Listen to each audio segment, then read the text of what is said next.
Shadows where the truth hides deep. Echoes of the lost and the secrets they keep. Cold cases burn in the back of your mind. We dig through the dark, one clue at a time.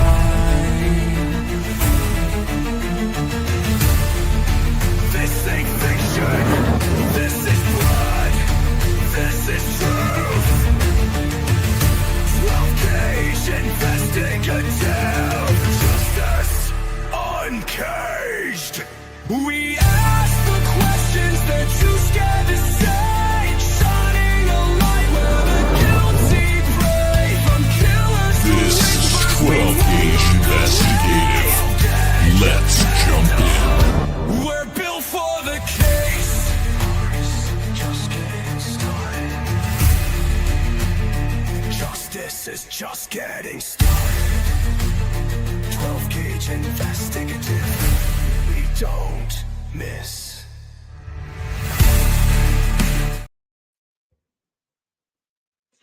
All right. How's everybody doing on this Thursday night? I hope everybody's doing okay. My name is 12-gauge, and this is my channel, 12-gauge Investigative.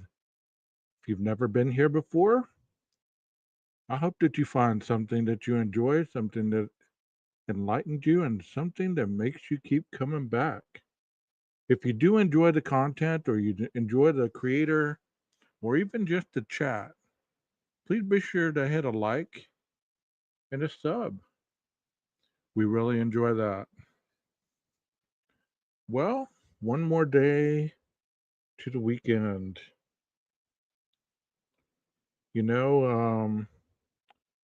I really don't, Leslie. I really don't. I wish I did. If I did, I'd probably loan it to you.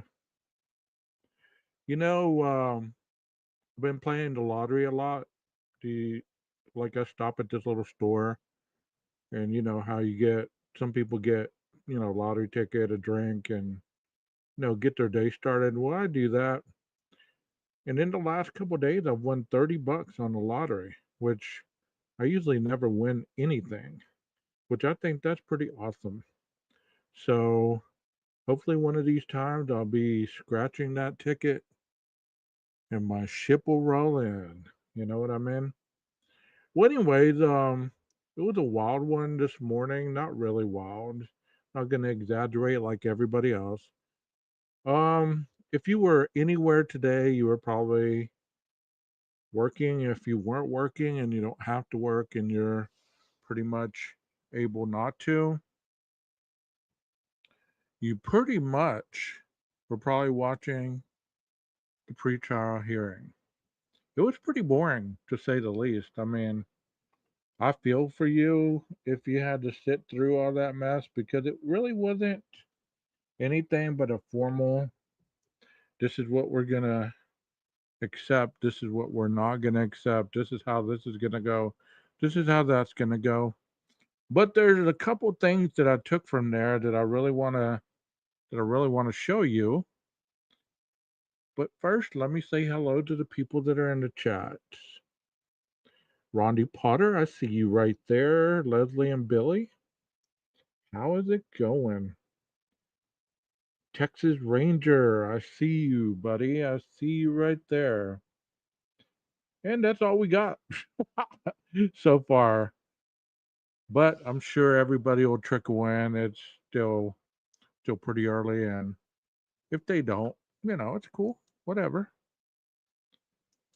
Those that are important are already here, and if they're not here, then I guess they're not important yet.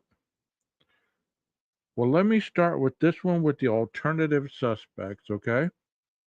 Because this was a hot topic, that they were going to name the alternative suspect today, and this is what the judge had to say. As I indicated this morning, received the defense's proffer regarding alternate perpetrators. That will be sealed per request, I'm assuming per stipulation. And I want some additional information there. What I'd like is by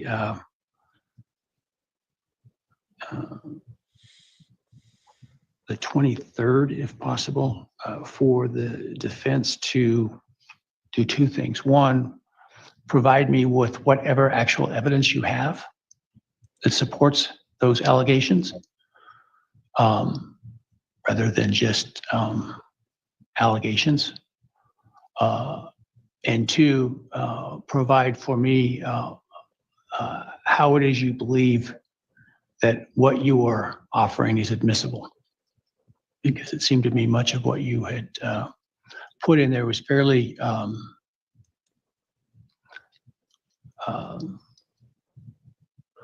potentially fairly objectionable in terms of admissibility. So I would like to see that. And then I would have the state respond by the 6th,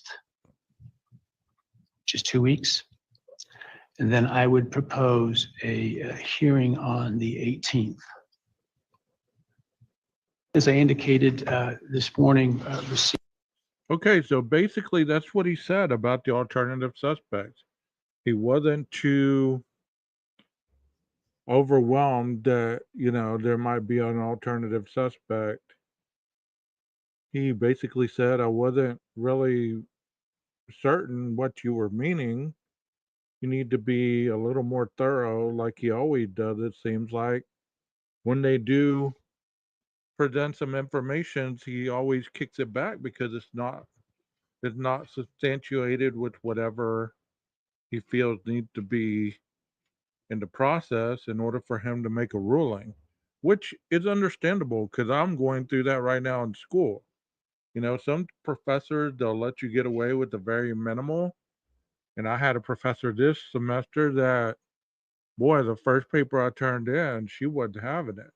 It's like, I need more detail. So I really get it. I really get it. So at this point,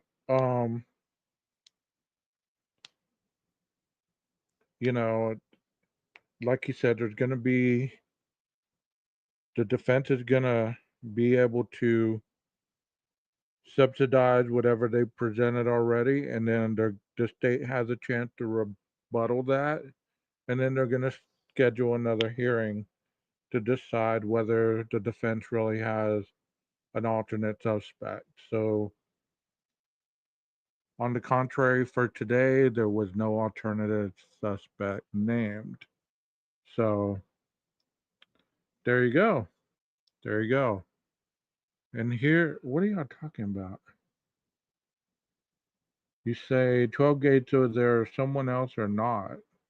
No, at this point, there is no other suspect because they didn't bring any kind of information to value the judge to be able to rule whether there was a suspect or not. It wasn't feasible enough for him.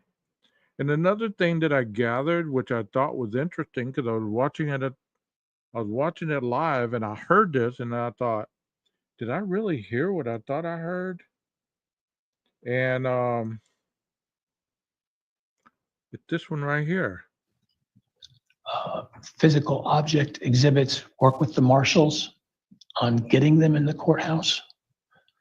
So for example, if it's something that's going to raise alarms at the security line, such as, I don't know, a knife, make sure you've got the aid of security in advance to get through that. The TCA can direct you to the marshal service and who to talk to there. We tend to use for dangerous items like guns and knives, a display box that the item would then be locked in to display to the jury. And so that can go to the jury without fear of an accident happening. I don't think there are any guns in this case, so I'm not as worried about that in terms of those being pointed at anyone by accident. But in terms of the knife, will probably be in a display case. Physical object exhibits. Okay, so he said at the very end, and put the knife in the display case. And I put on here, did the judge just reveal something or did he mean the sheath? And we don't know, but I thought to myself, did he just really get tongue tied and all that because he said knife and guns, knife, and then was the third time knife? You know what I mean? So I thought, well, maybe the judge got, tongue tied, or he really was trying to tell us something. Because I mean, a lot of this stuff, to be fair, it just really seems a little not questionable. I don't want to get into that mindset of saying stuff like that because I've never said it and I'm not about to. Um, so possibly you just misspoke, or maybe you just meant the sheath, you know. Why put a sheath in a case escorted by marshals? I don't know. That doesn't make sense either. Maybe it's like somebody said, maybe it's a example of a knife, of a K-bar knife. I mean, I wouldn't know why they'd have to bring a knife into it if you have the sheath. I don't know. Just very questionable, Texas. I don't know. I don't know, but it's just interesting that he did say that, though. So it's very, we will see, I guess. And maybe they won't. Maybe it was just making a reference. If you're going to bring in any type of weapon, make sure it's in a display case. Maybe that's what he meant. And he was giving examples. We really don't know. But one thing that seems to be catching like wildfire is everybody right now is gloating over him dropping this court document for both the prosecution and the defense. It says document and records hold order. It's a based on a sensitive information not previously publicly circulated that was reported during a recent Dateline TV program related to the case, and the defendant, Brian Koberger. It appears likely that someone currently or formerly associated with law enforcement or the prosecution team violated this court non-dissemination order. Such violations not only undermine the rule of law, potentially by person charged with upholding it, but also significantly impede the ability to seat an impartial jury and will likely subsequently increase the cost to be borne by the taxpayers of Latah County. To prosecute this case by extending the time it will take to seat a jury and potentially requiring a lengthy period of juror sequestration. So that basically says that if there was somebody that violated the gag order, all it's doing is costing the county more money for them trying to figure out who did it and trying to get the defendant a fair trial. If they must sequester the jury, then that's what they will do. So, that would suck if you were the jury and you got to be sequestered because you may or may not hear something in the public that might sway your mind, which I would believe that they'd sequester the jury as soon as they got them anyway, because I don't know. It's just wild. This whole case, it seems like people are going above and beyond to sabotage one way or the other, you know? No, they can't sue Dateline unless the person that's going to be in trouble is if somebody is law enforcement or an attorney or somebody that is under the gag order gave Dateline this information. If it was the Gonsalves or if it was somebody else that isn't under the gag order, then there's nothing they can do. It's out there. It's been stated. And unfortunately, the longer this case goes, the harder it is going to be to get a fair trial. I believe that they've done so much, not only the judicial portion of it, they should have just let everything out already. I mean, honestly, let it out already. Let it out. Because, you know, the longer you try to hold something from somebody, the more they're going to want to know about it and they're going to want to violate the rules to obtain it. Because anytime that you tell somebody you can't have something or that you imply that you're trying to keep something away from them, it seems like people just go above and beyond to try to get the inside scoop. Kind of like the 911 call, kind of like the 1112 camera footage, stuff like that. I mean, it just, and he also said that regarding the gag order, it just seems like, you know, he's going above and beyond, but if he continues to seal things or there is no cameras in the courtroom, what it's going to do, it's just going to pile up everybody that wants to see what's going on. And they only have so much room. That's why people are going to a lottery to be able to win the lottery to be able to be in the courthouse. So if you hear the creators are going to be in the courthouse or they're assuming that they're automatically going to be in there, that's not true. He said there's only certain people that have presidents and everybody else.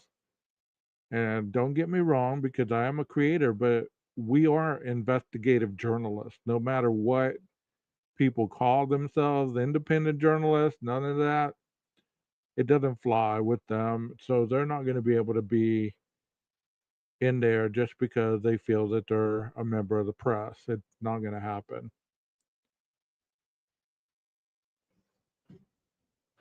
Let me see. 12 gauge, so it must be true, though, because they are not fighting any of it. If anyone was going to find the dirt, it would be Dateline. Yep. Don't you take this voice through Dateline guy? Yeah, he's pretty cool. I seen Twiddle Sticks in court today. Yeah, I saw him too. Um, the thing about all this, Leslie, and this is what I want you to understand. The more people that you hear talking about both sides, it's going to eventually warp your mentality of the case. Because you hear people talking one way, and then you go to another chat, you hear them talking another way. You hear this being said in this chat, you hear this being said, and that's understandable. People want to know, and that's what my point was earlier. If if you try to hide something from somebody, they're going to go above and beyond to try to get the information, whether it's legal or whether it's not. And I'm just telling you my perception of it. And if you've heard otherwise, like I tell other people, your opinion is warranted here, but I'm not going to try to convince you. You take it with a grain of salt, if you don't believe what I'm saying and you believe something else, then, that's fair enough. But I'm not going to try to convince you. You know what I mean? Not really. There's only really one side because never have I seen so many people gather towards wanting to uplift the killer and downtrod the victims. It's kind of like when he mentioned in court today about the two surviving victims, people say they're not victims, but even the judge called them victims. You know what I mean? So, you know, people are going to say what they want to say. I'm not going to get into that. He said, she said, I'm going to try to convince you because you're wrong, I'm right. I'm over it. I do that all day long in my professional job. I'm not going to get on here and try to do it on this thing that's supposed to be a hobby. Because you know what the fact of the matter is, and I thought of this earlier, you can't convince anybody of anything anymore because it's either their ignorance or their lack of trust in anything, including themselves, won't allow them to hear an honest truth. There always has to be some kind of conspiracy or some kind of delusion or some kind of speculation that determines some kind of outcome. There can no longer be, well, he committed a crime. This is the evidence they got. Let them go to trial and let them sort it out. There's never any of that. Kind of like the Nova Scotia kids that are missing, they're already picking sides. It's like every case that goes on, there is a pro and there's an against. People act like they know these people just based on news reports or what they read on the internet, and that's not always true. There's always a bias to every reporting factor that people do. Even if it's known or unknown, there is a bias. So if you want to say that the family was at fault, instantly the family was at fault because they let their kids wander out and now they're gone. Well, how many times have people forgotten their children in their cars and they've died? Do you think mom and dads honestly intentionally want to kill their kids? If you think that, then you've really lost the gauge from reality, or you really just want to be contrarian. Because to be contrary means that you never want to go with the side of logic. You want to go with the side of the underdog, or, you want some certain thing. Prove it to me, prove it to me. But nobody ever is able to because you can't prove it to yourself. I feel sad for that case because it's going to get ugly, just like the Sebastian Rogers case. Another case that's going to be ugly too is that sheriff that killed that judge. I was looking a little bit about that case today, and I was thinking, you know what? I might start reporting on this because this is going to be ugly. Not because it's going to be ugly, but it has that sentiment based on what we know. There's so much that's unknown. What we do know doesn't make sense why he killed the judge. So, those are some examples that I have for you. Dateline can't be sued. The judge can't get anybody arrested other than if they're attorneys, law enforcement, either past, present, or there's some kind of monetary gain that somebody had this information and they leaked it to Dateline. So if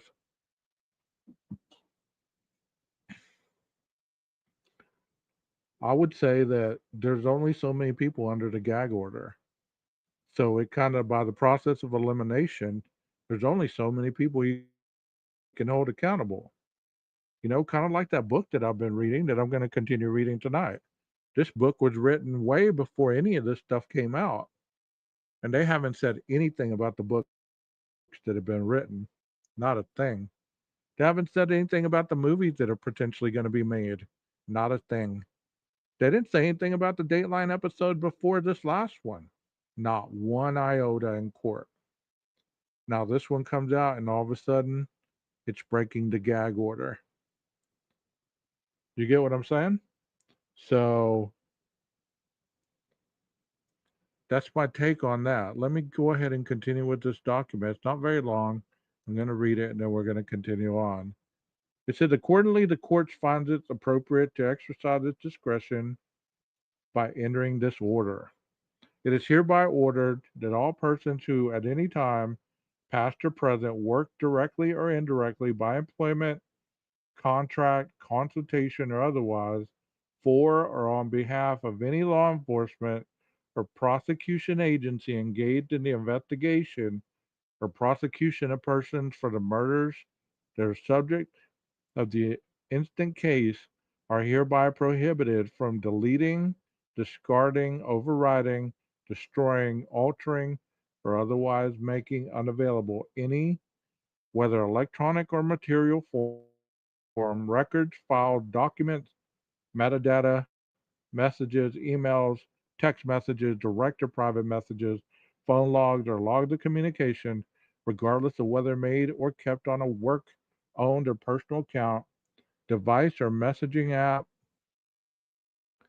that in the way relate to or document the fact or substance of communication with third person, including representatives of the media or other persons or entities outside of law enforcement, which communications in any way relate to, refer to, or concern the investigation of Brian Koberger, the facts of allegations uncovered or reported to law enforcement concerning Brian Koberger, or the investigation into the homicides that are subject of current or then potential criminal prosecution of Brian Koberger. Collectively, documents or singularly a document. All such documents or materials or records that could potentially constitute a document, even if it's uncertain whether such meet the criteria, shall be preserved and must be protected from deletion, alteration, or loss until further order of the court. Any feature on any device or account that is set up to automatically delete or overwrite information that could be covered by this order must immediately be disabled.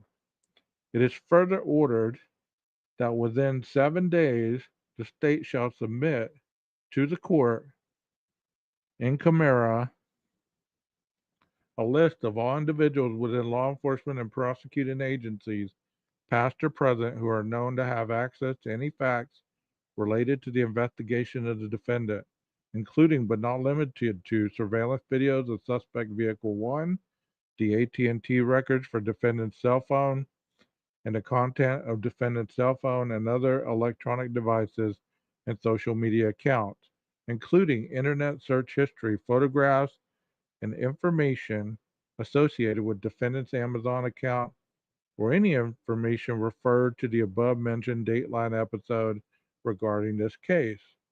The state is further required to provide a copy of the order to all such individuals and document that it has done up. Failure to comply with this order may be a basis for a finding of contempt of court and such other civil and criminal consequences as may be appropriate. Within 7 days, the state must also provide to the court a written plan designed to address and prevent the future unauthorized disclosure of information related to this case and what it has done or proposes to do to identify any violations of the court's non-dissemination orders previously entered in this case and those responsible for such violations. Dated this 15th day of May, 2025. So there it is, cut and dry. It doesn't get much clearer than that. So I would believe that maybe somebody retired and had this information maybe on their laptop, or maybe they had it on a zip drive or something like that. And if they did give it to Dateline for a fee, then the case isn't going to go away. So y'all can wish all you want. It's not going to go away just because of that. The person will be dealt with and the case will continue. As he said in the order, if it costs the state of Latah or the county of Latah County even more money,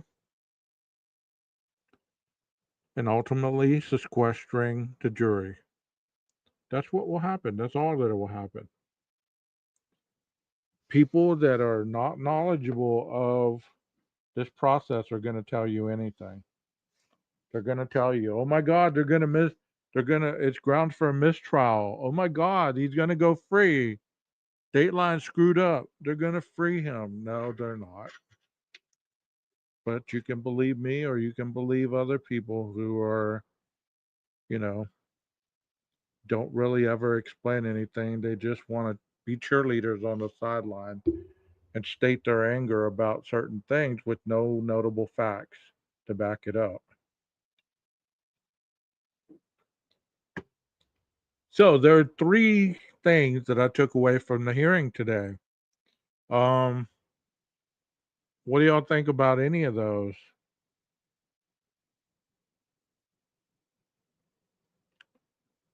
I'm going to ask you, Leslie, why do you think there's an alternative suspect? Because you're asking the chat, and there's nothing wrong with that. But why do you think there's an alternate suspect? And who might that be? Because I've seen some of the videos and stuff that you send me, and those people are trash. I'm not saying you're trash. I'm just saying those people that you send me to watch those videos are trash.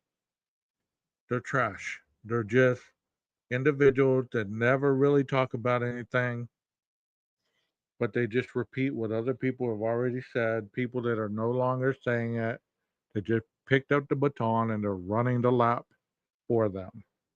You know what I mean?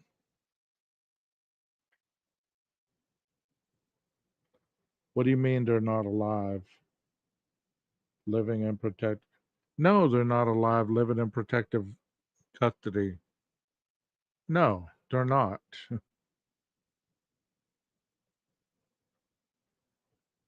They're not, Leslie. They're dead. I'm sorry to tell you that, but they're dead. If you believe they're alive in protective custody, that's up to you. I don't I don't believe that and I won't ever believe that.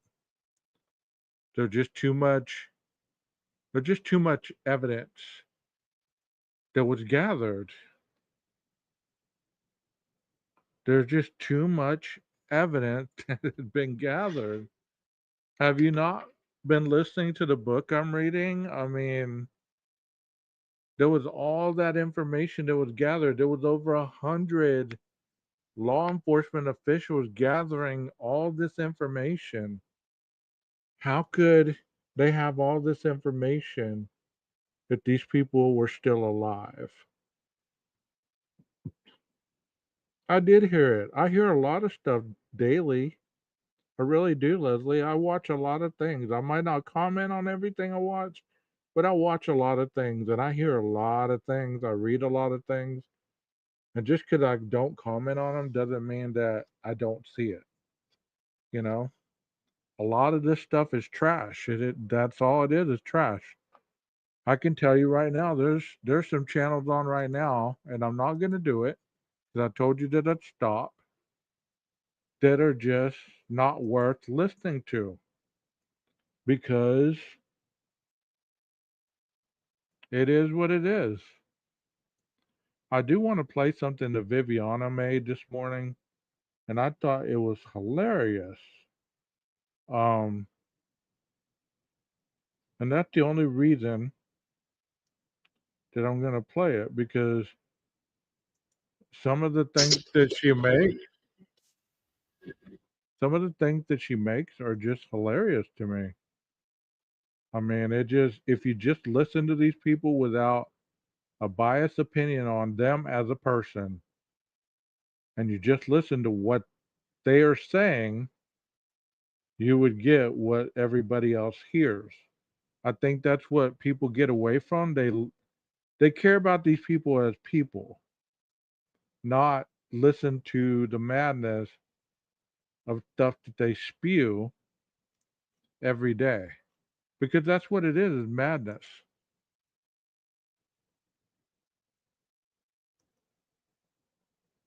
And I'm not trying to make anyone mad. I'm really not. But I am an honest person.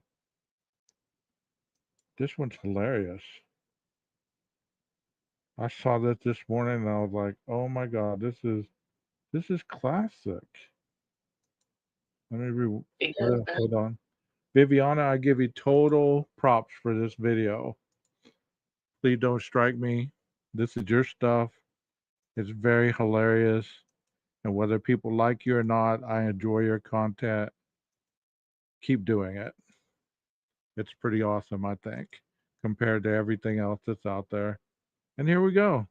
Backpack Chronicles 1 wasn't enough. We now have Backpack Chronicles Part 2. What's her name? Oh.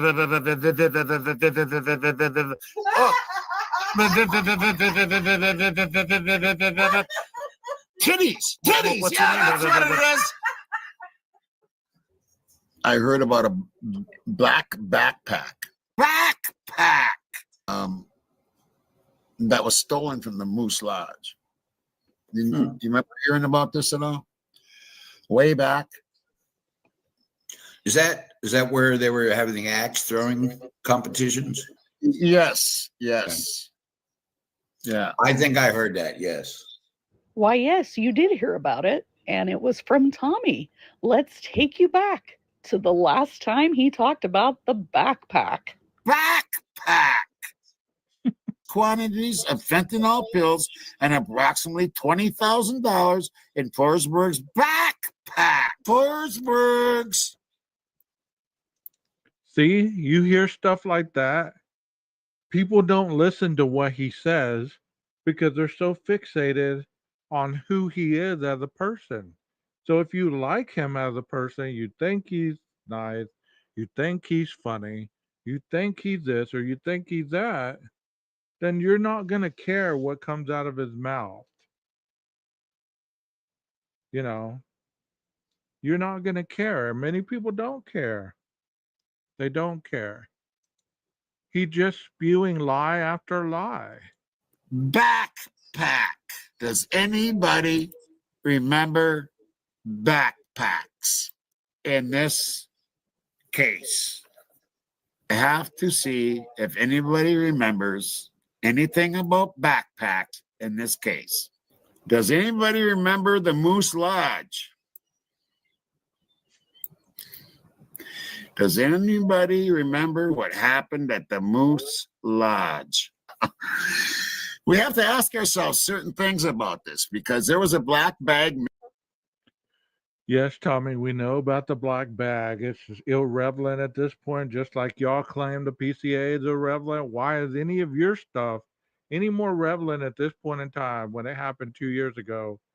Just like you say the PCA is irrelevant. You can't have it both ways, buddy. You and everybody else just pick up all these little crumbs and you revive them and pump water into them, hoping that they'll grow big enough that your subscribers will believe in you, that you have the power to free a quote unquote innocent man. It's interesting to me that I've never heard your name, another creator's name, all the justice that you're fighting for. Y'all's names have never been brought up in court, not one time. Not one time. Nobody's. No YouTube creator that I remember. So what that tell you?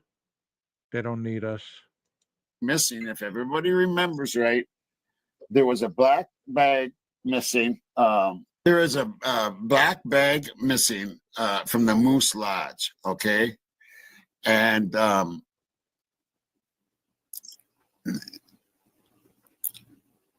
that happened that night. So you can see Tommy brought that up already, and it seems he has forgotten that he brought it up. But just to give a refresher, the backpack was not stolen from the Moose Lodge. It was stolen from Travoy Way. And there's no indication it had anything to do with that Forsberg arrest in Spokane. But unfortunately, Tommy likes to make things up. Like he made up the story about Maddie flushing drugs, which wasn't true.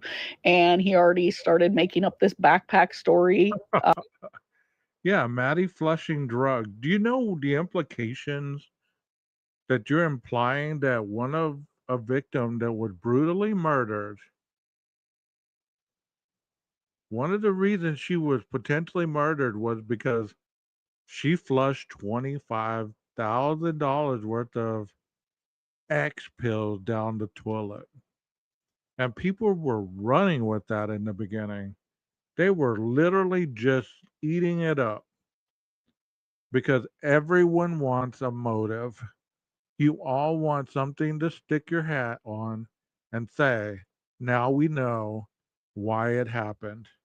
Because you just can't think that the brutality of life could happen without any understanding as to what, when, why, how, or what, when, how, where. It's just beyond your comprehension. And you must admit at one particular point, it's okay, boo boo. It's okay. You don't have to understand it. But quit lying about it. Quit lying about it. Yeah, it grew to $75,000, you know? Terrible. It's just terrible. But if you talk anything against any of these creators that have health problems, or they're a little bit older, or they're this or they're that, then you're the bad guy. Well, I'm not a bad guy. And I've never spread this kind of disinformation about the victims or the surviving victims. And that's what's terrible is that so many people sit in these lives and they listen to these people bash the surviving roommates. And they're okay with that. They don't ever stand up for those people. They don't ever stand up to the creators. But I promise you, used to have people jump on in here and just throw something against the wall and leave. BK is innocent. I'm out of here. Okay, well, you think BK is innocent, that's fine. But you know what? Just because you say it, just like you have the right not to believe me, I have the right not to believe you. And the fact of the matter is, this is a lie, Tommy, and you know it. Last month, and he continues on with this story. Let's take a listen. Well, it kind of tells me something in a way. For one thing, I'm wondering, who I was in this meeting with. We're all wondering if Showalter wasn't following the girls because they were being accused of this black backpack, or had found it. Because I remember hearing that somebody found this black backpack. You ever notice whenever people have unreliable information, they always can never give you a source? They always say, my investigators did this. Someone in my chat emailed me that. No accountability whatsoever. And I guess that's what makes people so upset is there is no accountability on people's parts when they're spreading unreliable information. I'm going to say unreliable. I'm not going to say misinformation because that would that would suggest that this person knew what they were doing and it was intentional. What's also funny is this individual has a mod who I posted on my community post something about Koberger and she blasted me. How dare you be putting misinformation out there about this case? You're tainting the jury pool. Really? I'm tainting the jury pool, but the person who you mod for is spreading this crap? Well, let me tell you, neither one of us are that important to anybody outside of the YouTube true crime community, if that. Nobody cares. But in reality, I care that people lie and that, they're so quick to get angry at other people who hold them accountable. This is the man who went on a rant. I've seen him go on a rant twice, one on Jeff H. and one on J for Justice. And he went on and on and on, yelling into the mic about what they did to him and how dare they and this and that and the other. While this man can sit up on his panel and spew all this garbage, just because your mods and your subs like to eat trash doesn't mean that the rest of us enjoy it. So, as you know, what I can tell you is it's a free country. Just like you say, our rights are being infringed on by the government because they're framing they're going to kill an innocent man. Well, guess what? They're not going to kill an innocent man. They're going to kill a guilty man once the jury finds that individual guilty. What, like $20,000 in it. Whoa. Yeah. And if this ends up missing, let's just say that this black backpack ends up missing. And we know, okay, so I'll tell you what. Tell us what, Tommy, more of your made up story. And it just blows my mind how the people on your panel just eat it all up like it's reality. That is even crazier. They're going to get you for that. They're going to get you girls for that, Maddie. Yeah. What if they what if it got stolen? Here's another thing. When they start saying, what if? That's when you already know that's not a fact. Because you don't say, what if? You just state the fact. You say, this is what happened, and the documents that state this, blah, blah, blah. But that's not good enough for a lot of people because the documents, which a lot of them can't understand, they'll take what ifs over what black and white document will give you the answers. What if? What if, Tommy? What if he had the backpack stolen and then what? He ran through the forest, grabbed an axe on the way, started chopping down trees, ended up behind King Road House. And guess what? He wasn't through there. He ran up the stairs and said, why not? Why don't I just kill 4 people? And then give Dylan the axe and run back down the stairs with the backpack. And then tell everybody it was Koberger. How about that? Let's go with that one. And they thought that the girls did it, or the girls told somebody and they did it. But what if these people that own this $20,000 said that the girls got away with the black backpack? That would definitely send the owners of the $20,000 to the house. You think?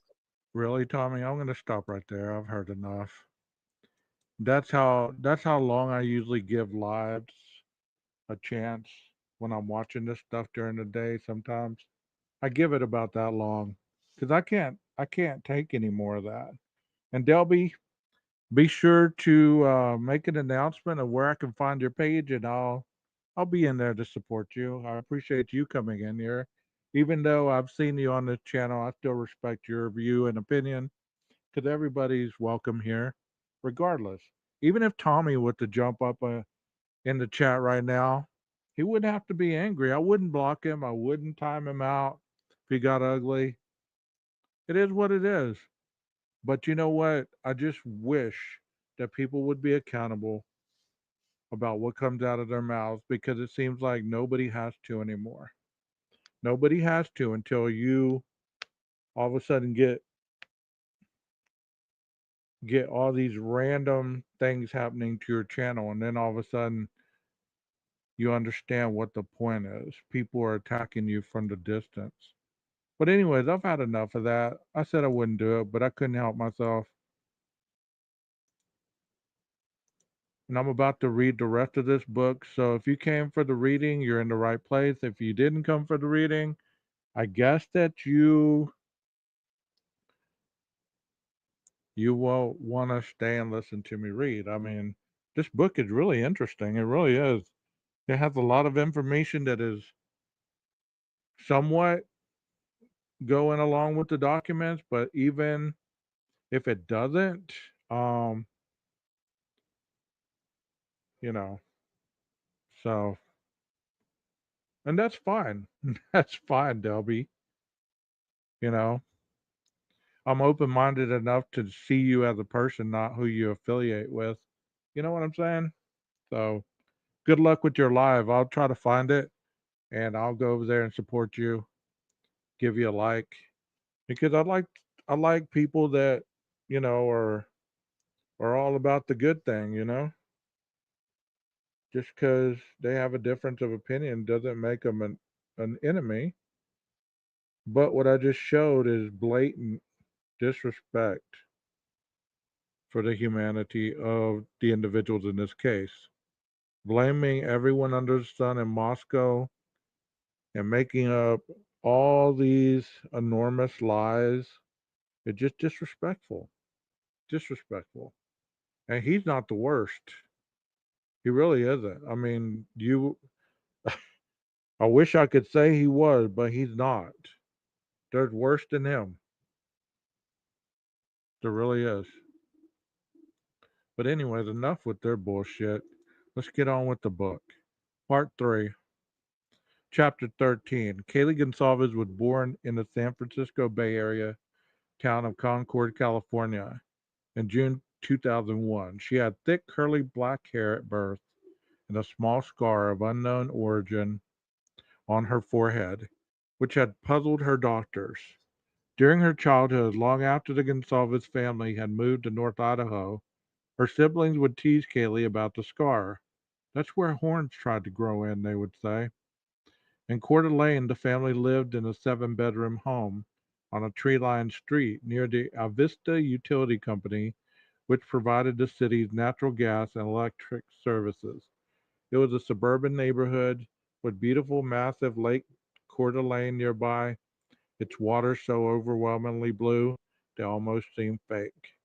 Later, the Gonsalveses moved to neighboring Rathdrum, 13 miles away, but still in the Coeur d'Alene School District. On nearly 7 acres of pasture and woods, the 6-bedroom house was lovely and welcoming. It had hardwood floors and crown molding, a large shop and deck, and a storybook white fence. I've said this at the very beginning of all this reporting that I do on my channel regarding this case. People, I believe, are just jealous of success. I really do. They're jealous of success. A lot of these families work themselves from nothing up to responsible adults and even had a little bit of something in their lives. And if you have nothing, then all you have is time to talk about people that work hard and gain something. And that's the fact of it. There's jealousy and envy everywhere. Jealousy and envy everywhere. And I believe that is the core behind all of this. But still, they turned on Kara because she was struggling as a drug addict. And she's got her life in order and she's successful now. But yet, people don't see that people can change or that people work hard for what they achieve and then not everybody's looking for a handout. It's sad that you got to attack people who just didn't have it given it to them. Kaylee was in the middle of 5 children, so there were 6 of them, and they worked their ass off to provide for their children like people are supposed to do. And Minnie in the middle, she had an adventurous streak that kept her family on its toes. With a sociable nature and a goofy sense of humor, she easily brought people into her orbit from the time she was very little. She went to Bora Elementary School in Coeur d'Alene, where her kindergarten teacher, Miss M, remembers her as one of the most joyful members of her small class. She was always moving and having fun and just full of life, her teacher says, recalling the little girl's tiny pigtails that would bounce when she walked. Kaylee, she says, was friendly to boys and girls alike, always fair. She smiled constantly and enjoyed learning. Miss M had known Kaylee's whole family well, Coeur d'Alene being what it is, small in a good way, and the Gonsalveses were good people. She says she felt closer to them than she did to many parents. When Miss M found out what had happened to Kaylee, she was devastated. Now, she says, I just feel so much for the family. Even months after learning of Kaylee's murder, she choked up while speaking of it, a catch in her voice as she adds, I don't know what you say to someone whose child had been murdered. Other than Kaylee's life, remember her effervescence dovetailing with a love of mischief. At just 3, Kaylee removed the batteries from her grandfather's beloved TV remote, then sat on the couch and grinned as he ranted about it, suddenly not working. Kaylee's sister Olivia noted at her memorial. Their grandfather called Kaylee K-Bug because of her constant playful annoying of him. Her reputation with the rest of the family was similar, said Olivia. They saw her as a good-natured pain in the butt. By junior high, Kaylee was attending the Coeur d'Alene Charter Academy, a top-tier Idaho public charter school for grades 6 through 12. The school was academically rigorous, boasting highest SAT scores in the state, nearly 300 points above the Idaho average. Founded by a conservative Republican who emphasized a personal work ethic along with academics, the academy required uniforms and prohibited clothing or accessories that are worn with the obvious intent on being different or unique. It was a cultural fit for the area, if not a great one for the fashion conscious, free spirited Kaylee. In the course catalog, the program focused on the academics of drawing and design, media and techniques, art criticism, and aesthetics, and art history. It was a lot to swallow for the average junior high student. But if Kaylee had her issues with the school, her social life wasn't one of them. Her best friend, Maddie Mogan, was there with her, and that was everything. From the moment Kaylee and Maddie met at the academy in 6th grade, they were inseparable.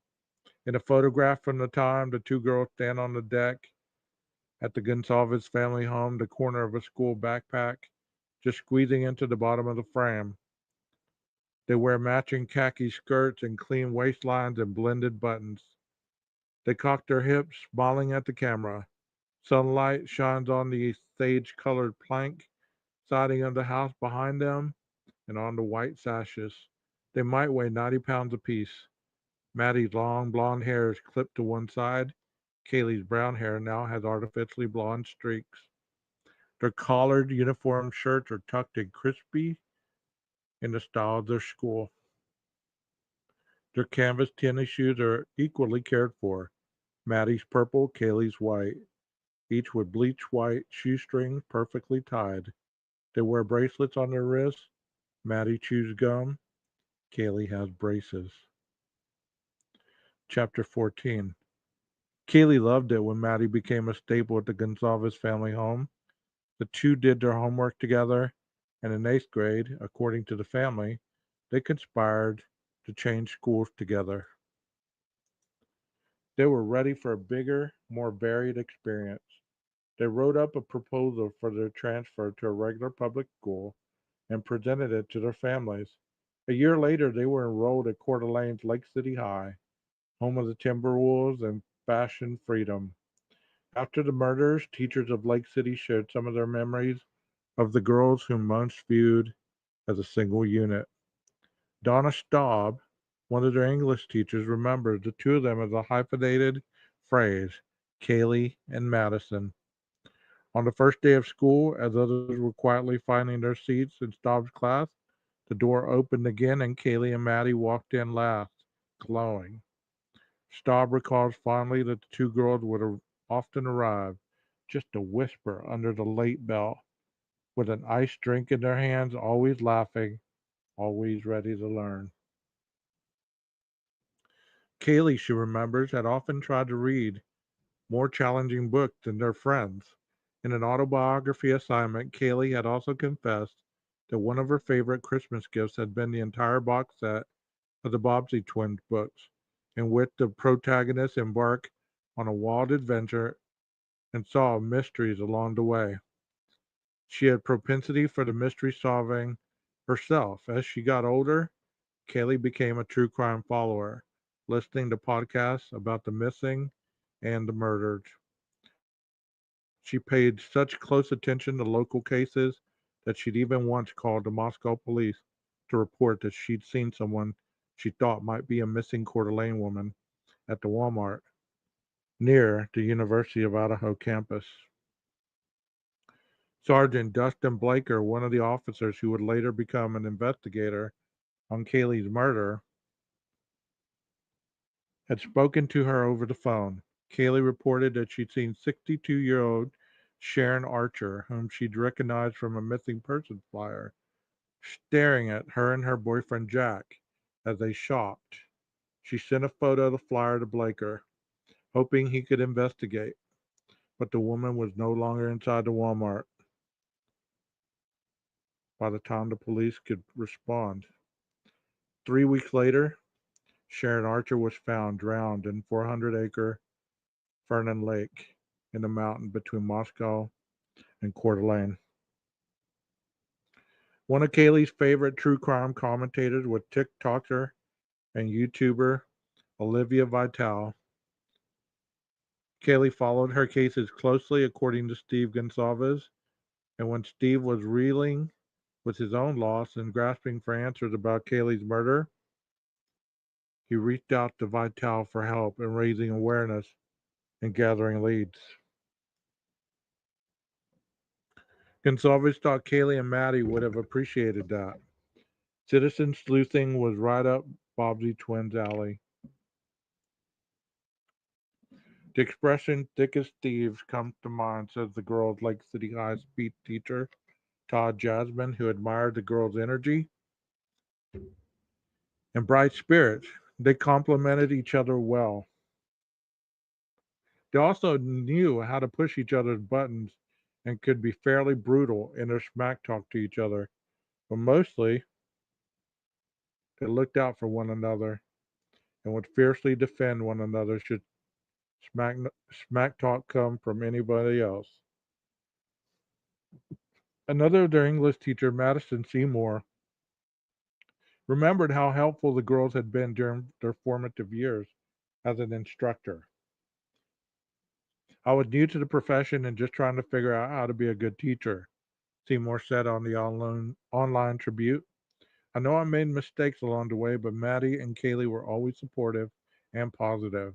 The encouragement I received from them made my job so much easier.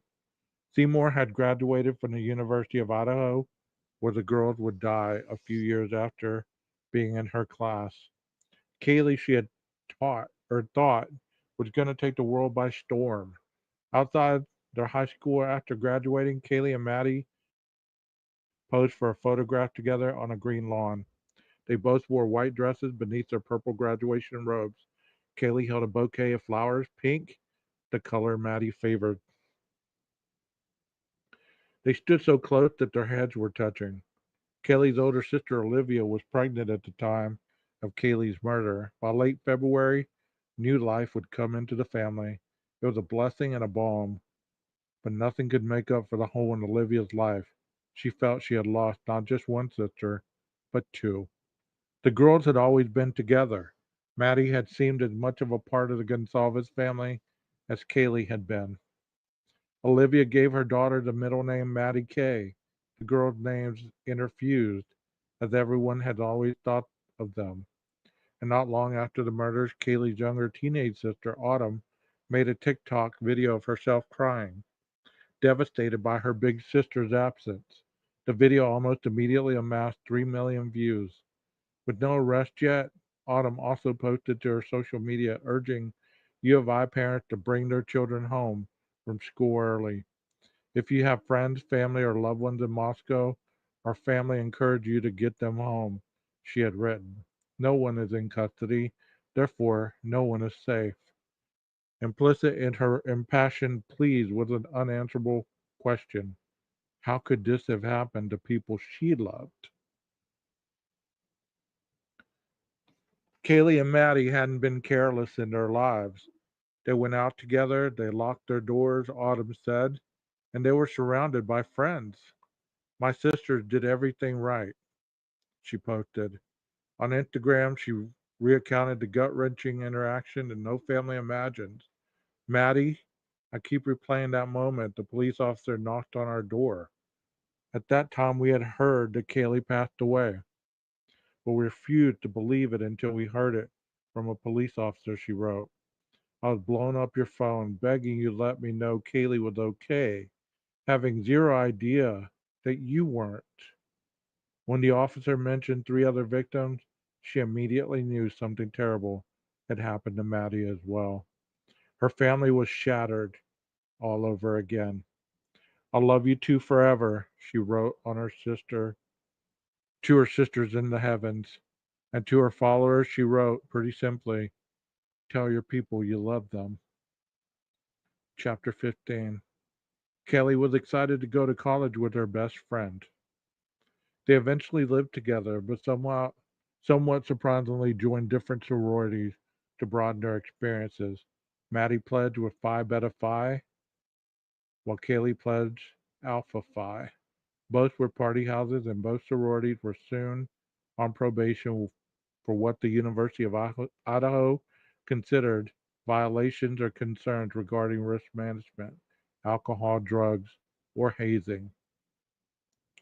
Both sororities were full of girls who looked like Kaylee and Maddie, long hair falling in golden waves over smooth shoulders, straight teeth gleaming in the sun. In the Instagram photos everyone posted, the girls all had smiles that spoke 1,000 words about the futures ahead of them. Kaylee's high spirits made themselves known in the sorority. She had a contagious laugh and liked playing pranks on her sisters in the house.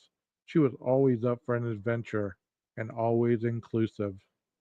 She was nice, she was free spirited, and she was always down to do something Olivia, a little, in Kaylee's sorority said about her. Olivia shared a name, although spelled differently, with Kaylee's real sister. Littles were newcomers to the sorority system, and Kaylee was a big by the time Olivia, a freshman at the university in 2022, met her. They hadn't interacted much, but Kaylee's warming presence had felt comforting to Olivia in her first month away from home. Everyone's memories seemed to have this in common. Kaylee was a girl who was playing good to be around.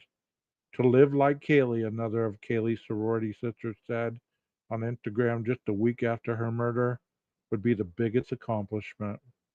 Both Maddie and Kaylee thrived in the Greek social system, and their early education had prepared them to thrive in academics as well.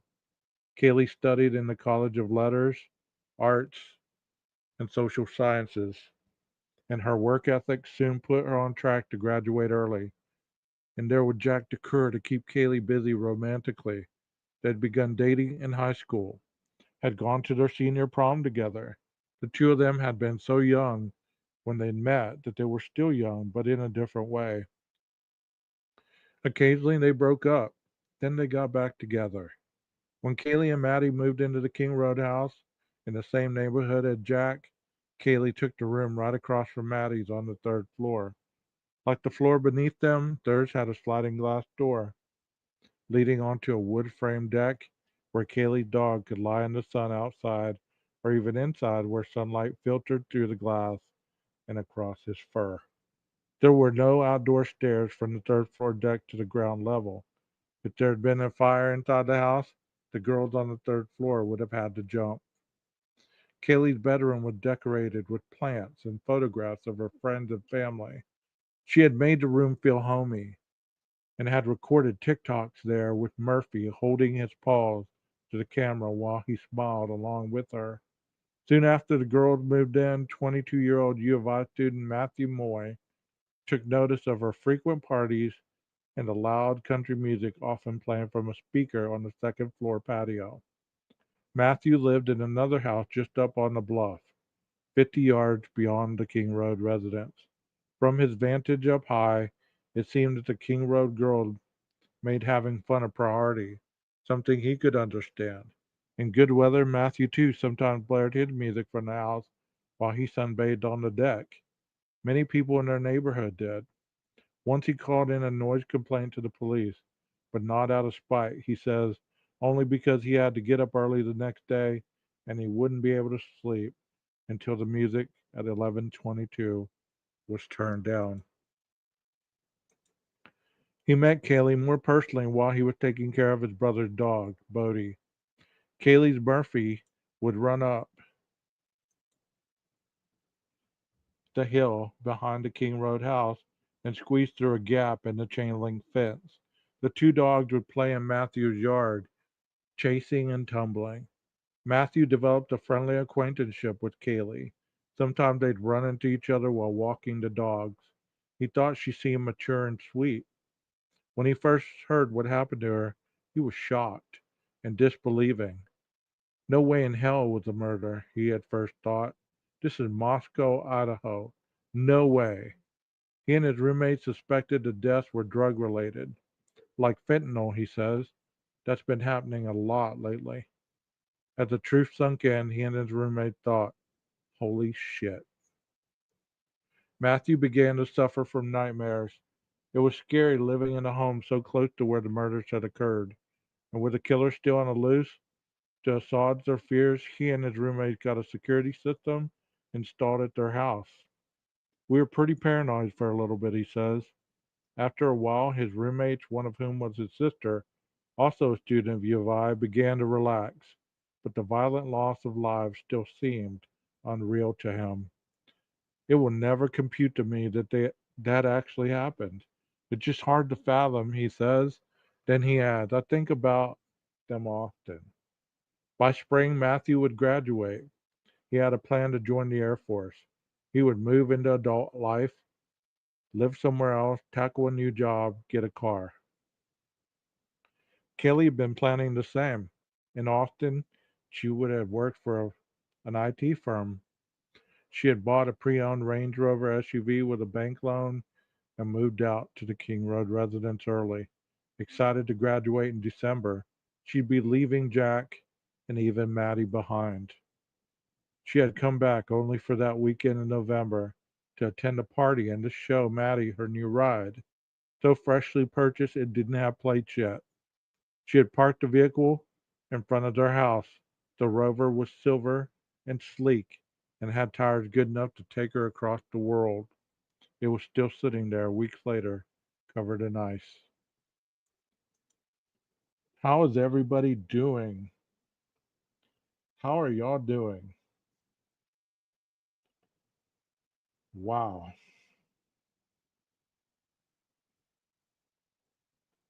This is interesting, isn't it? This is so interesting. I think I'll continue on. Chapter 16. The cops first came to 1122 King Road and met Kaylee in August, well before the murders, when the weather in Moscow was beautiful, low 80s, the sun shining. After a slow summer, the sounds of a campus coming to life were starting up again. The low level melody of footsteps and the car doors opening, the grocery bags hoisted from Subaru trunks drifted on the breeze. Down the street at 1127 King Road that day, another group of students was throwing a small outdoor party. There were students on the rooftop drinking beer in the sunshine, while others sat in lawn chairs on the pavement or wandered from the back of the house with red solo cups. Rap music played from a speaker until the cops came. Then the music was quickly turned down, and the body cam footage from the incident shows a male officer from the Moscow PD climbing the driveway to speak with the house's tenants. The officer looked freshly groomed, with a tight and high haircut. He stood in the driveway with his left hand on his hip, fashion gear, while three young men in t shirts and ball caps approached him. The rest of the outdoor partygoers had turned their eyes to the officer, too. One young man on the roof squatted on his haunches, staring down. Dappled sunlight filtered through the trees on a small hillside behind him. The officer explained to the three young men that neighbors had complained of noise. He issued a verbal warning and told them that tickets for a noise violation could be expensive. Spend the money on beer instead, he said before fist bumping one of them goodbye. Then the officer and his partner walked around the corner and uphill to 1122 King Road. their shadows progressing 10 feet in front of their body cams. The date was August 16, 2022, some 3 months before the murders and 6 days before classes were to resume for the 2022-23 school year. It was approximately 5:30 p.m. When the sun still burns hot in Idaho, you could almost hear the heat in the heaviness of the officer's breathing. Hold on a second, I gotta get some air. They climbed 1122 slope driveway where 5 vehicles were parked. A young man leaned out the window of what would have been Kaylee's third floor bedroom. The 2 other students alongside the house wandered away from the police as they approached. Hey guys, one officer called to them. Can you send someone out who lives here, please? One of the young men initially ignored him, staring down at a golf ball in his hand while continuing to walk away. But the officer corralled him. The body cam footage then cut to the second officer walking along the side of 1122 King Road through tall summer weeds, climbing slightly uphill to the second floor patio, where his partner was questioning a young man in khaki shorts, a blue polo, and a white beaded necklace, like people just back from the Caribbean vacations or Mardi Gras wear. This was Hunter Johnson, Ethan Chapin's best friend. An old couch, a dome shaped barbecue with the lid off, and a portable table holding a stack of red beer cups sat on the concrete patio. At the direction of the officer, Hunter went back through the slider to find a legal tenant. A few minutes later, Kaylee Gonsalves came outside, tan in a burnt orange dress, with Hunter stepped behind. Hunter gently closed the slider behind him, shutting in the small party that continued inside, only quieter now. Hi, guys, Kaylee said, greeting the 2 officers like she would any other pair of men at her house. Do you know why we're here? The officer asked. I assume noise? She appeared sober, almost businesslike, hands moving to her hips the way a homeowner might stand while awaiting a contractor's bid. Lay it on me. What's the damage? Noise, yeah, the officer said. Hunter sat down on the patio couch, a beat up curve alert special that months later would be covered in snow, photographed by the press corps, and analyzed by citizen sleuths. Nothing against having a party, the officer said, but once the neighbors start calling, fair, Kelly said, knowing the right thing to say and the right time to say it. Dang, my pizza just jumped off the counter. Whoa. Guess the ghost don't like pizza. Sorry. It's like, what the? Whoa. You in school? The officer continued. Yeah, Kaylee said. What year? Senior, she said confidently, the way seniors do. Let me take a minute. My pizza just jumped off the counter. Whoa. That is crazy. That is crazy. Wow. The police officer gave her a verbal warning and explained that a $300 ticket was the next step should he have to come back. I'd much rather you spend that $300 on beer or something fun, he added, his usual restraint. A guy who understood, not much older than Kaylee. On his notepad, he took down Kaylee's contact information. In the distance was the University of Idaho water tower peeking above a tree line in the neighborhood between Kaylee and the campus, squatting low in the sun. There were handprints all over the sliding glass door. Hunter and then Kaylee went back inside, where the living room had its good vibes neon sign in the cloud white cursive, like the one in Maddie's bedroom, and where the friends of Kaylee, Maddie, Xana, and Ethan kept drinking in the kitchen that would later be photographed by those who'd come to see the murder house through its double pane windows. Behind the two cops, the yard was fully overgrown with knee-high mountain weeds standing upright in the early evening heat. One more chapter, guys, and then I'm going to call it a night. Chapter 17. But that was before everything ended for Kaylee, and long before most people in the world knew Kaylee's name or the measure of joy she'd brought to those she loved. At a candlelight vigil held on November 30th at the university in honor of Kaylee, Maddie, and Ethan and Dana, Kaylee's parents spoke to a large crowd of students touched by the murders. Steve Gonsalves wrung his hands in front of the microphone on a slim podium. I hope to be able to make you laugh, but I'm afraid we're going to have to cry, he began. He told the audience that in preparing his remarks, a task he seemed unpracticed at, he'd prayed to the heavens and used Google as a backup. He had looked up 7 wonders of the world and decided there should be an eighth, the relationship of between a father and his daughter. That's pretty wonderful, he told the audience and quipped. You start wondering the minute they put that baby in your hand, wondering what you're going to do. And you wonder how you're going to feed them and how you're going to take care of them. Fatherhood hadn't been easy at first. There'd been a learning curve, but he dug in hard finally. You start seeing the world through the girl's eyes. And as a father, it's a little bit scary. On a local network streaming the vigil, photographs of Kaylee intermediately populated the screen. Kaylee frolicking in autumn leaves, wearing ripped blue jeans and a floppy hat. The world starts having like this purple haze, he said, describing the rolling years of parenting a young girl. Raising Kaylee's brother had been familiar to him, but girls altogether different.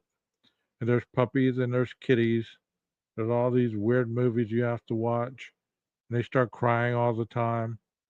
But you start falling in love with this world that they built. You see this world, and you don't have to have pickup trucks and all those footballs. You start seeing the beauty of what they have and what makes them special. Kaylee was on the screen again, the sun in her hair. Gonsalves continued through sniffles, fumbling a few jokes while his wife Christy, standing by his side, corrected him. He looked like a man proud of his strength, but now vulnerable. In sixth grade, they just found each other, he said of his daughter and Maddie, and they came here together.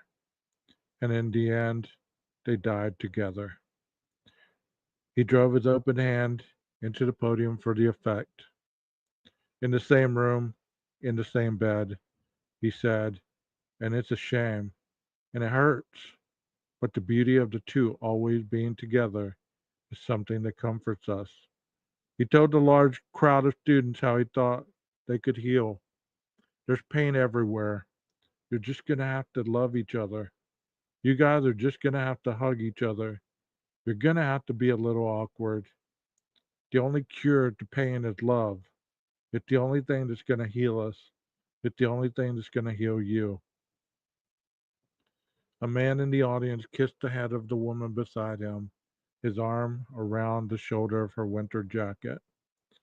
Over the next several weeks before a suspect had been found, Steve Gonsalves continued to take the Moscow PD to task on camera, demanding answers they weren't yet ready to provide. He was fighting for his girls. He would have jumped into his car and solved the case himself, found his daughter's murderer the way any father would want to. But without insider information, evidence, or even the thought processes of investigators, he felt robbed of the opportunity. He sat for interviews on Fox, Good Morning America, ABC, NBC News Nation, and wherever else would have him, pleading for an internet savvy public to help find his daughter's killer. He looked good on camera, his Carhartt style jacket and worn ball cap vibing all American dad, and he was well spoken. It's hard for me to give up as a father my protective ability to other men, he said on Fox, and the people could relate. The case was certainly getting more international attention because of him, which was all any parent could care about in the wake of their child's murder. A killer on the loose, everybody had said, and Gonsalves could feel the perpetrator slipping away. What he knew for certain was very little. The time of death, the method, a hunting knife, the coroner had said that the Moscow PD had no person of interest in their sights. Gonsalves and his family made flyers and they mailed thousands to the area businesses and homes, asking people to check their outdoor garbage cans for discarded evidence, asking people for their security footage, asking for tips to be sent to the Moscow PD, asking for help, plain and simple. Each night, Steve and Christy Gonzalez now went home to a family without Kaylee in it. A family that was heartbreakingly one person smaller than it had been just days before. No, two people. Maddie, it felt like theirs also. Part 4.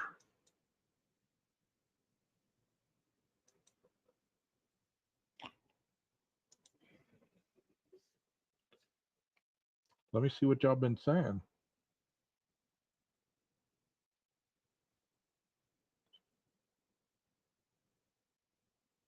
Leslie and Billy's podcast is private. I'll be on Tommy G channel. Daughter's funny as you were reviewing him. I think you'll like some of the things I'll have to say. Well, that was very, very moving. You know, it's so interesting. Everything we thought we'd known about this case, every time you read a book, every time you hear something said in court, every time a new document drops, it's like you're reviewing the case for the first time. And there's many people that want to say that they got this right, they got that right. I've said it myself. And there's been some things that I got lucky and that I got right. But you know what? It's not a game. It's not a competition. It's not a it's not a moment to be relishing or gloating about things that impact other people's lives. And I believe that these people, the living, are despised by other people for a reason. Just the same way the families are for the missing children that go missing, the ones that go being murdered. It's like the Stephen Stearns case. I've heard so many creators just fixating on Maddie and talking about her in suggestive ways, almost predatory. And nobody calls them on that for anything. That's why it's hard to watch YouTube during the day. That's why I turn it off. That's why I try to do research, do my school, work my job, and be a better person. Do I mess up and slip up? Am I perfect? No, I'm not. But you know, one thing that you'll get from me that I can take to the bank is I'll always be honest with you and I'll always own up to what I say, regardless. Whether it's right, whether it's wrong. You know, I can't imagine being in this father's position. I can't. I mean, I felt a sense of his pain from the moment he said, I paid for that funeral. I sent her here for school and she came back in a box. That statement in itself should tell you everything you should know about this case. You know, it just, how could you hear that from a father and still attack him, still accuse him? And the other parents too, they're no innocent. There's no innocence on them either. The Chapins were attacked because the mom was too forceful. The dad was not talking. He was stoic. She seemed mean and this and that and the other. How dare she write a book about her dead son? All this and that. You know, as the trial gets closer, many people are going to be saddened, but I'm going to be kind of happy. I'm going to be happy. Whatever direction the jury deliberates and delivers, I'm going to be happy because finally it'll be over. Finally, it'll be over. Not because I don't like talking about it, not because I haven't enjoyed giving lives about it, but I'll be glad for at least one more case. People can let these people move on with their lives in peace. And one more thing that people are one more thing that people are attacking is the fact that the judge said potentially that Dylan and Bethany might not be shown on camera testifying. And people lost it. You know, people lost it. They they should have to stand in front of the cameras. They should have to say this. They should have to say that. I kind of agree with that. I really do because you should be able to see your accuser in a public trial. But at the same time, look at what people have done to them, and they haven't even shown their faces in 2 years.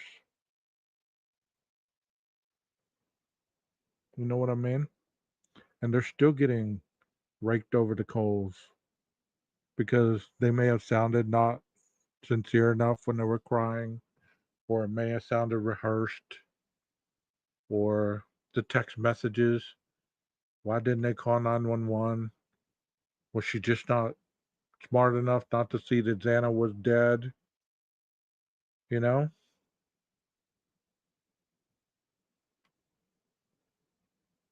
In reality, people get attacked every day. Sometimes at night, sometimes in the day.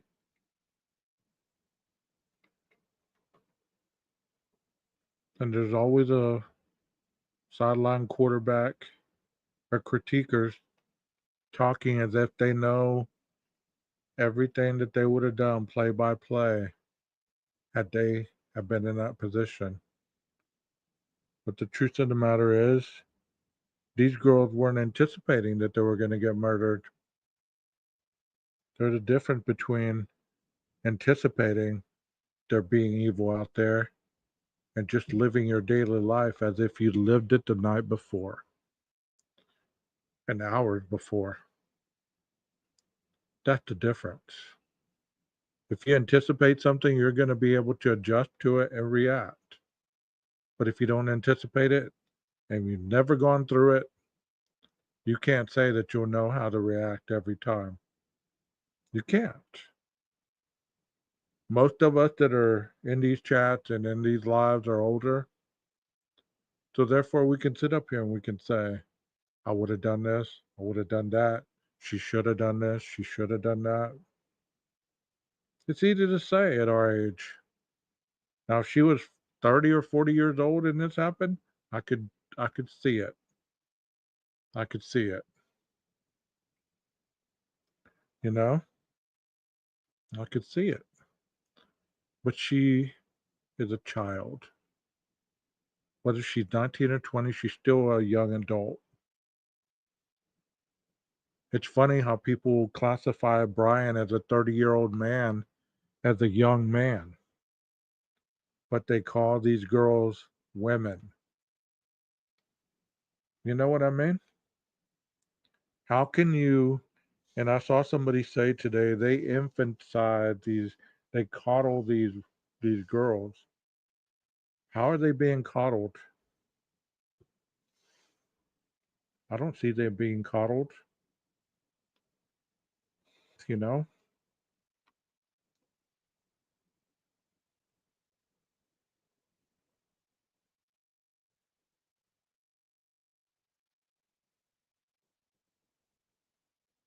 I don't know how they would attack Kara either, Delby. I don't.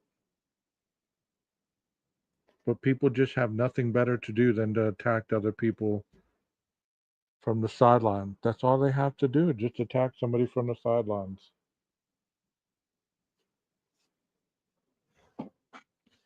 They can come in the comment section and they can say what they want and then vanish into the night. not have one shred of accountability on what they say. They can say anything. They can laugh at inappropriate stuff. They can make fun of things. They can, call names. They can cuss. They can talk about their private parts. They can do all kinds of stuff, and it's okay because obnoxious sells.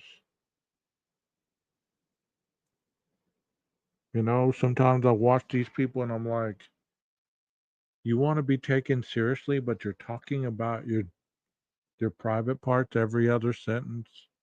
You're talking about your sex life. You're talking about this person, husband, and this and that and the other. How could you ever be taken serious like that? But I don't think people really want to be taken serious. I think they want to be liked.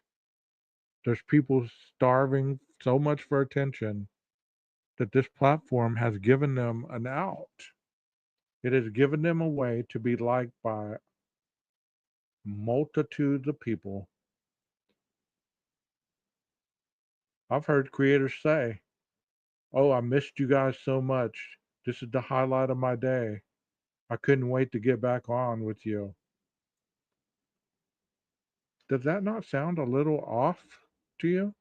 Or does that sound normal? Like you have a family, you have grandkids, you have kids, you have all this stuff. I've heard people sit there and say, as their wife is doing dishes in the other room, hear them say how much the chat means to them. And without the chat, they wouldn't feel like their life had any purpose. And their wife is walking in the background, doing dishes, doing all this, that, and the other. Just terrible, man. Just terrible.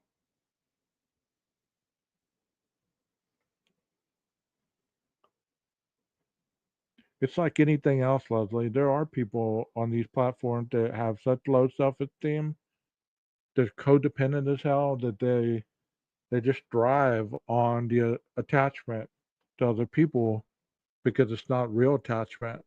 Like I could say I loved you guys and I care about you guys and you're my family and all this, but in reality, that's not a real attachment. Words are words.